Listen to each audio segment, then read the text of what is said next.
Cloud? Okay, Thank you, Jen. you're welcome. Okay, so I'll share my screen.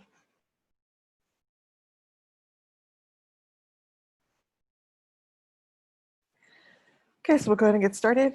Good afternoon, everyone. My name is Vanessa Lieberman, and I'm the Department Safety Coordinator for the FST Department. Welcome to the annual safety seminar. Today, we will talk about workplace safety and go over what all of these acronyms on the screen mean. There's a lot of information in this presentation, so please bear with me, and I appreciate your attention and patience. These are the main topics that we will discuss today.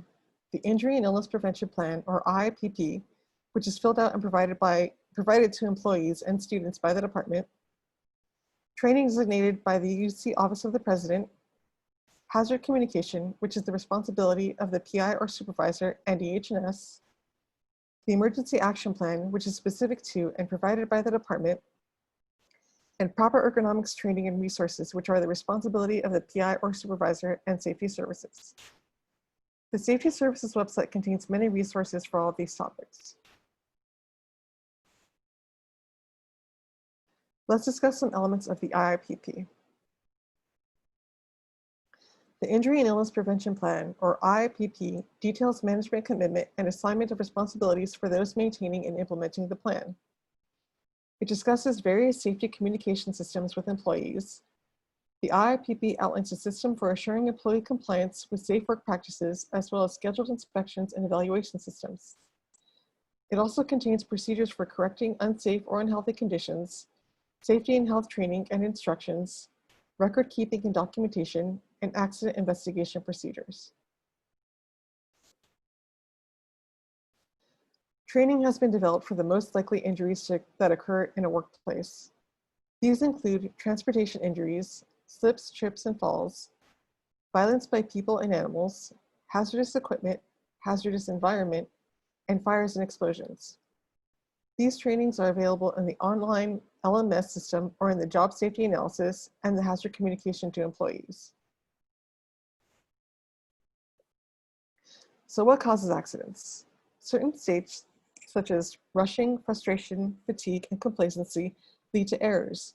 These errors include eyes not on the task, mind not on task, being caught in the line of fire, and loss of balance, traction, or grip.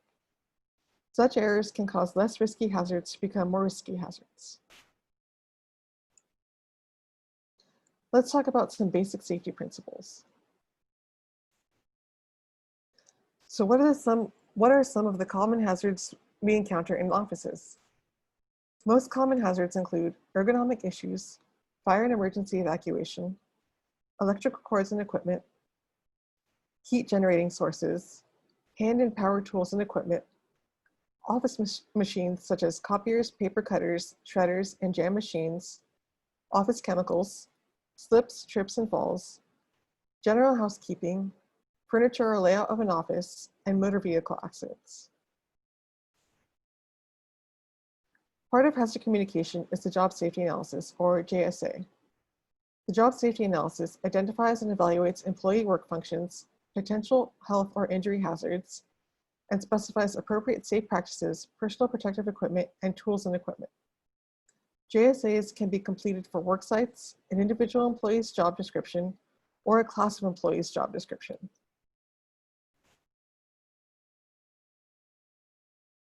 The following are examples of what job safety analysis for staff might look like. It might include things such as handling or moving heavy equipment, operation of motor vehicles, and hazards associated with general office work. A job safety analysis might also include what training must be done, who must complete the training, and the time frame with which each training must be completed. Site-specific training is also given to laboratory or laboratory support personnel. This training details the location and proper use of safety equipment such as personal protective equipment, fire alarms, safety eye washes, spill and first aid kits, chemical fume hoods, and biological safety cabinets. It also reviews proper emergency response and ensures that department-specific emergency action and injury and illness prevention plans, in addition to laboratory-specific standard operating procedures, have been read and understood. Additional safety trainings, both online and instructor-led, include injury prevention, emergency preparedness, general and equipment safety, ergonomics, and lab safety for support personnel. Proper attire is required in order to enter a laboratory. Long pants or skirts must be worn. In other words, you must be covered from the waist down. Stockings, nylons, and leggings or jeans with holes are not acceptable. You must also wear closed-toe and heeled shoes that fully cover your feet. LMS online training can be assigned by supervisors, administrators, and department safety coordinators. Using the LMS website, you can follow up on training that has been assigned and see what training is past due. Safety inspectors can see what training individuals have completed and when it was completed. EH&S has multiple safety nets, including topics of personal and workplace safety, fire prevention, occupational health, emergency preparedness, campus environment, risk management services, and food safety. These can all be found on the Safety Services website. CalOSHA requires that employers inform employees about hazards associated with hazardous chemicals that are present in the workplace. Industrial and manufacturing or commercial laboratories are subject to the requirements of Title 8 CCR Section 5194 titled Hazard Communication and are covered under the Hazard Communication Program requirements. The UC Davis Hazard Communication Program applies to industrial workplaces, manufacturing or commercial laboratories, and activities such as animal husbandry areas, shops, custodial, craft centers, theaters, and studios. This program requires employees to maintain a hazardous chemical inventory in the UC Davis Chemical Inventory System, maintain and have access to safety data sheets, understand hazards associated with the chemicals they work with through labeling and other forms of warning, receive safety training and other information to minimize the risks associated with the hazardous chemicals used in the work area, and develop, implement, and maintain a written HAZCOM program. This can be done by following the general HAZCOM program and by completing the department-specific HAZCOM program summary. An important component of hazard communication is a safety data sheet, or SDS. The SDS describes the name of the chemical, the hazardous nature of the chemical, physical characteristics, fire and explosion information, reactivity of the chemical, health hazard information such as health effects and symptoms, personal protective equipment needed when using the chemical, how to handle leaks, spills, and disposal, and any special precautions. In the SDS, you will also find the Globally Harmonized System of Classification and Labeling of Chemicals, or GHS. The labeling system uses a signal word such as danger or warning and gives a precautionary statement indicating how to properly handle the product in order to minimize risks to the user. Hazards of the chemicals are associated with an H code. H200s are physical hazards. H300s are health hazards, and H400s are environmental hazards. The lower the number within a category, the higher the hazard. So H300 is more hazardous than H301 or H304. These hazard codes are also associated with hazard symbols. You'll see these symbols on the chemical bottles. Each symbol depicts the hazard associated with the chemical. Here's an example of an SDS. Each section describes the information discussed on the previous slide. So by looking at this SDS, we can tell that WD-40 is flammable, a health hazard, pressurized, and has an additional health effect of causing drowsiness or dizziness. If you read further on the SDS, it will tell you how to safely handle, store, and dispose of this chemical. Many chemicals require standard operating procedures, or SOPs. CalOSHA requires the use of SOPs for work with hazardous chemicals. SOPs document the specific procedures for safe handling, storage, and disposal of hazardous chemicals. PIs and supervisors are responsible for establishing SOPs relevant to health and safety for activities involving hazardous chemicals under their direction. Now let's discuss emergency preparedness. Safety Services also has resources for personal safety and emergency preparedness. Some of these resources are the Campus Emergency Notification System called WarmMe. Make sure you're signed up for WarmMe to receive notifications and updates about emergencies happening on campus and in Davis. The Aggie Guardian is a personal safety app that can be used to quickly make emergency phone calls, set up emergency contacts, or to report suspicious activity. Next, we will discuss the Emergency Action Plan, or EAP. The EAP must be in writing and include the following elements: emergency escape procedures and emergency escape route assignments, procedures to account for all employees after an emergency evacuation, the preferred means of reporting fires and other emergencies, names or regular job titles of persons or departments who can be contacted or for further information or explanation of duties under the plan, a system to notify employees of an emergency, procedures for employees who remain to complete critical operations before they evacuate, rescue and medical duties for those employees who are to perform them, and training for all employees on the EAP. The written plan must be kept in the workplace and be made available for employees to review.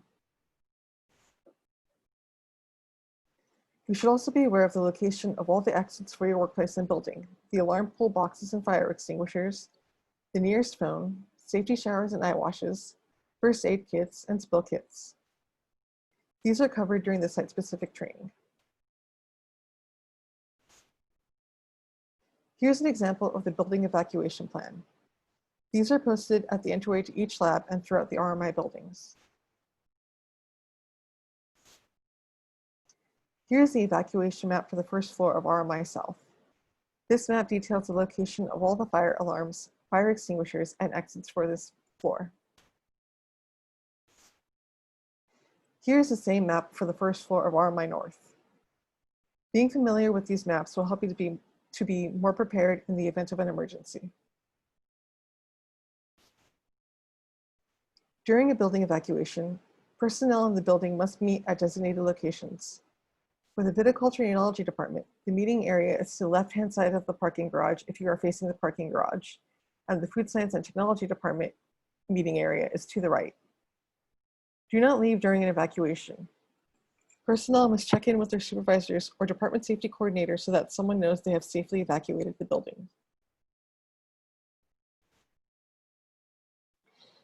In the event of a fire, follow these procedures. If the fire is small, you may attempt to neutralize the threat without endangering yourself. If you are unsure, leave the area, being sure others are out.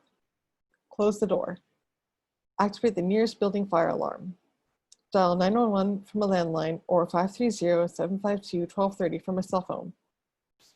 Stay away from the area and close the door. Go to the agreed meeting place and stand by to advise the emergency personnel when they arrive.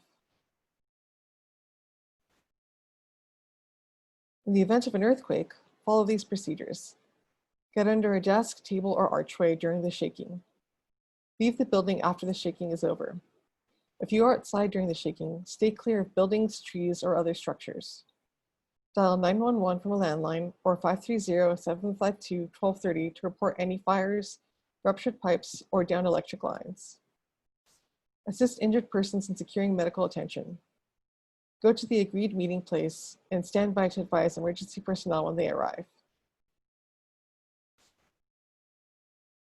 Reporting unsafe conditions. There is a form in the IIPP to report unsafe conditions. Work orders to facilities can also be turned in for building issues that are unsafe. For example, loose tiles, poor lighting, leaks, or other issues. You can also report things you consider unsafe to your supervisor or the department safety coordinator. Unsafe conditions or near misses can also be reported to safety services, and additionally, you can also report unsafe conditions to Cal OSHA. Let's talk a little bit more about unsafe conditions or near misses. These are important as well as they can help prevent an accident from happening in the future. As stated earlier, any incidents or concerns may be reported to safety services or other resources. All faculty members, staff, students, and visitors at UC Davis can participate in making the campus a safe place to work, study, and live by identifying any health and/or safety hazards or unsafe conditions by informing those responsible for the problem area. Employees are advised the use of this form or other reports of unsafe conditions or practices are protected by law. It would be illegal for the employer to take any action against an employee in reprisal for exercising rights to participate in communication involving safety. So let's go into one of the more common hazards for non-lab staff, ergonomics. What is ergonomics? Ergonomics is the Greek term for laws of work. It is the science of adapting workstations, tools, equipment, and job techniques to be compatible with human anatomy and physiology in order to reduce the risk of musculoskeletal disorder injuries due to ergonomic stressors. In other words, we want to fit the job to the person, not the person to the job. This can be done with the use of various ergonomic equipment such as workstations, chairs, pointing devices, and keyboards. Here are some examples of different ergonomic setups. Equipment such as adjustable desks, adjustable chairs and screens, and leg rests can help ease ergonomic stressors. Good posture is important while performing computer-based tasks. This diagram depicts proper ergonomically correct posture. Table height should be equivalent to elbow height. Wrist should be in a neutral position. Head should be upright and over the shoulders. Eyes should be looking slightly downward without bending the neck. Backrest should support the natural curve of the lower back. Elbows should be bent at 90 degrees and shoulders should be relaxed. Thighs should be horizontal with a 90 to 110 degree angle at the hip. And feet should be supported and flat on the floor or supported by a footrest. Since many people are working from home right now, ergonomics is extremely important. The UC Davis Ergonomics program has many helpful tips on ergonomics while working remotely.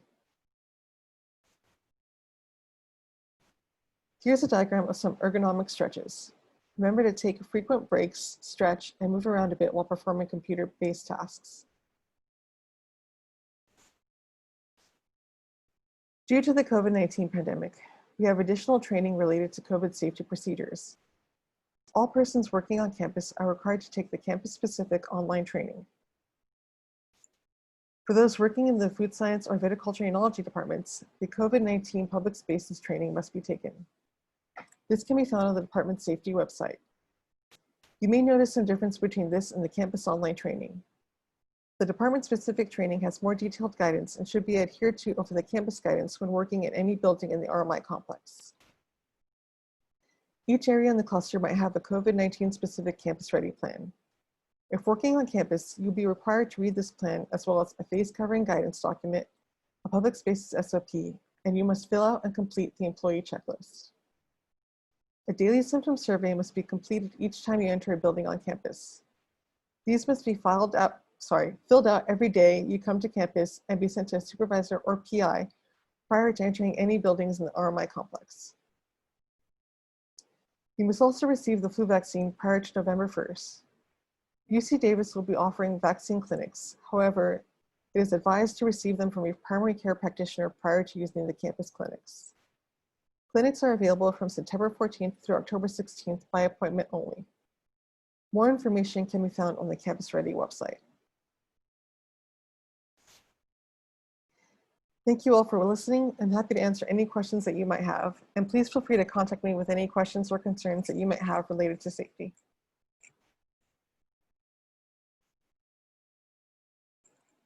So are there any questions?